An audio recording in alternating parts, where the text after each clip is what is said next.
করে তারপরে আয়। স্নান না করে তুই যাবি না, স্নান করে তারপরে যাবি। পিলু রে, আমার অবস্থা খারাপ হয়ে গেছে। আর এই তোর কি অবস্থা? কইস না, কালকে খায়া আমার অবস্থা একদম খারাপ হয়ে গেছে, একদম। পেটে কি ব্যথা রে ভাই, কইস না। এমা তোর এগুলো কি অবস্থা? ছি ছি ছি ছি ছি রাম, তুই আমার বাথরুম নোংরা করিস নাই তো? হ্যাঁ, বাথরুম নোংরা করিস নাই তো তুই আমার? না রে, আমি বাথরুম নোংরা করি নাই রে, আমার সত্যি খুব কষ্ট হইতেছে রে। আর ছি কইস ছি, না। কি অবস্থা! এত স্নান করে আয়, যা বাথরুমে ঢোক, ঢুকে স্নান করে তারপরে যাবি।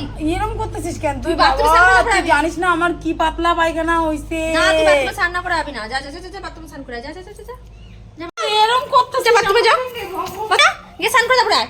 স্নান না করে তুই যাবি না, স্নান করে তারপরে যাবি।